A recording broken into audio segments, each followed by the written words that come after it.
టాలీవుడ్లో ఎనాలిసిస్లు చిత్ర విచిత్రంగా ఉంటాయి. తండ్రి బ్లాక్ బస్టర్ హిట్స్ ఇచ్చినా కొడుకులు మాత్రం ఒక్క హిట్ కూడా ఇవ్వలేక చతికిలబడిన వాళ్లే ఎక్కువగా ఉన్నారు. అందరూ అనుకున్నట్లుగా తండ్రి తనయులుగా వచ్చిన వాళ్ళు హిట్ అయిన దాఖలాలు చాలా తక్కువగానే కనిపిస్తున్నాయి. తండ్రులుగా ఎవరు హిట్స్ ఇచ్చారు, కొడుకులుగా ఎవరు ఫ్లాప్ అయ్యారు అనేది తెలుసుకోవాలంటే ఈగల్ మీడియా అందించే ఈ ఎక్స్క్లూజివ్ వీడియో చూడాల్సిందే.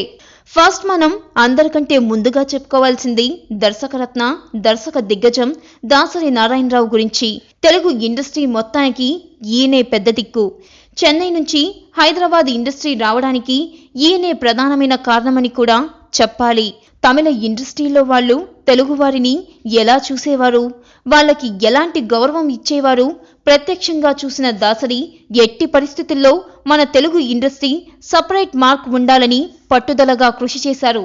ఇక ఈయన సినిమాలు ఎన్ని block buster hits అయినాయో, Premabhishekam, Bobbili Puli ఇలా ఒకటేమిటి, ఈయన ఇచ్చిన హిట్స్ చాలానే ఉన్నాయి. సూపర్ డూపర్ బ్లాక్ బస్టర్ సినిమాలను ఎన్నో అందించాడు. కానీ తన కొడుక్కి మాత్రం ఒక్క హిట్ సినిమా కూడా ఇవ్వలేకపోయాడు. దాసరి నారాయణరావు కొడుగ్గా ఇండస్ట్రీలోకి గ్రాండ్ గా ఎంట్రీ ఇచ్చాడు దాసరి అరుణ్ కుమార్. తన తొలి సినిమాతోనే చతికిలబడ్డాడు. గ్రీకు వీరుడు అంటూ గ్రాండ్ ఎంట్రీ ఇచ్చిన అరుణ్ కుమార్ ని ప్రేక్షకులు అంతగా రిసీవ్ చేసుకోలేకపోయారు. ఆ తర్వాత చిన్న, ఒరై తమ్ముడు లాంటి సినిమాల్లో నటించినా కూడా అంతగా గుర్తింపు తెచ్చుకోలేకపోయాడు. చివరికి కృష్ణవంశీ తీసిన అంతఃపురం లాంటి సినిమాలో ప్రత్యేకమైన పాటలో నటించాల్సి వచ్చింది. ఆ సాంగ్ సూపర్ డూపర్ హిట్ అయినా కూడా అందులో అరుణ్కి సరైన గుర్తింపు రాలేదు. ఇక అప్పట్నుంచి సినిమాలకి గుడ్ బై చెప్పేసి హాయిగా ఫ్యామిలీ లైఫ్ ని లీడ్ చేస్తున్నాడు మనోడు. ఇక ఇదే కోవలోకి వచ్చినా కూడా స్టైల్ వేరేగా మార్చుకున్న కుర్రోడు రాఘవేంద్రరావు గారి అబ్బాయి ప్రకాష్. రాఘవేంద్రరావు గురించి ప్రత్యేకమైన పరిచయం అక్కర్లేదు. ఆయన తీసిన సూపర్ డూపర్ హిట్స్ ప్రతి ఒక్కరికి తెలిసినవే. ఇండస్ట్రీలో హీరోల కొడుకులను ఇంట్రడ్యూస్ చేయడంలో ఈయన తర్వాతే ఎవరైనా అని చెప్పాలి. కానీ ఏం లాభం, తన సొంత కొడుకుని గ్రాండ్ గా పరిచయం చేయలేకపోయాడు. కమర్షియల్ సినిమాలను తీయడంలో దిట్టగా పేరు తెచ్చుకున్న రాఘవేంద్రరావు తన కొడుక్కి మాత్రం ఒక్క కమర్షియల్ హిట్ కూడా ఇవ్వలేకపోయాడు. లీ స్టార్స్బర్గ్ థియేటర్ అండ్ ఫిల్మ్ ఇన్స్టిట్యూట్లో చదివిన ప్రకాష్ టాలీవుడ్కి నీతో అనే సినిమా ద్వారా ఎంట్రీ ఇచ్చాడు.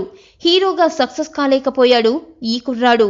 అందుకే డైరెక్షన్ డిపార్ట్మెంట్లోకి వచ్చి తండ్రి రాగానే సినిమాలు తీసేందుకు చూశాడు. కానీ డిఫరెంట్ టచ్ ఇద్దామని మార్నింగ్ రాగా, బొమ్మలాట అనే సినిమాలను తీశాడు. ప్రేక్షకులకు అవి నచ్చకపోయినా విమర్శకులు ప్రశంసలు దక్కించుకొని అవార్డులను తెచ్చిపెట్టింది. ఈ ఉత్సాహంతో కమర్షియల్ సినిమా తీద్దామని దూకి హీరో సిద్ధార్థ్, శృతి హాసన్, మంచు లక్ష్మిలతో కలిసి ఒక ఫ్యాంటసీ కథని అనగనగా ఒక ధీరుడు అంటూ అందరికీ తీసి చూపించాడు. ఈ సినిమా కమర్షియల్గా సక్సెస్ కాలేకపోయినా ప్రకాష్కి మంచి పేరు తెచ్చిపెట్టింది. కానీ ప్రజల్లోకి దూసుకుపోయి స్థిరపడేంత పేరు మాత్రం తేలేకపోయింది. చాలా గ్యాప్ తీసుకున్న ప్రకాష్ మళ్లీ స్వీటీ అనుష్కతో చేసిన సైజ్ 0 అనే సినిమా కాస్త ప్రజలకు తెలిసేలా చేసింది. తండ్రి బ్లాక్ బస్టర్ హిట్ అయినా కూడా కొడుకు మాత్రం అంత పేరు సంపాదించలేదనే చెప్పాలి. మరి ఇప్పుడు ప్రకాష్ మళ్లీ ఏం చేయబోతున్నాడు అనేది ఆసక్తికరం. ఇక ఇదే కోవలో డైరెక్టర్ తనయుడు ఈవీవి సత్యనారాయణ గారి పెద్దబ్బాయి ఈవీవి సత్యనారాయణ కామెడీ సినిమాలు తీయడంలో ఒక ట్రెండ్నే సృష్టించిన దర్శకుడు. అందులో ఎలాంటి సందేహం లేదు. జంధ్యాల గారి తరువాత అంతటి పేరును టాలీవుడ్లో తెచ్చుకున్న దర్శకుడు ఈవీవి. ఆర్యన్ రాజేష్ టాలీవుడ్లోకి చాలా గ్రాండ్గానే ఎంట్రీ ఇచ్చాడు. తెలుగు, తమిళ భాషల్లో దాదాపు 16 సినిమాలు చేసినా కూడా సరైన గుర్తింపు తెచ్చుకోలేకపోయాడు. కనీసం ఒక్క బ్లాక్ బస్టర్ హిట్ని కూడా కొట్టలేకపోయాడు. హాయ్ సినిమాతో తెరంగేట్రం చేసిన రాజేష్ ఆ తర్వాత సొంత మూవీతో కొంచెం పర్వాలేదనిపించాడు. ఆ తర్వాత మాత్రం ఏ ఒక్క సినిమాలో కూడా తన మార్క్ని చూపించలేకపోయాడు. వాడంతే అదో టైపు, శంభు, లీలామహల్ సెంటర్, ఎవడి గోలవాడిదే, నిరీక్షణ, నువ్వంటే నాకిష్టం, అనుమానాస్పదం, రోమియో 2009, బురిడి, బాలరాజుగాడి బామర్ది లాంటి సినిమాల్లో చేసినా కూడా ఫలితం లేకుండా పోయింది.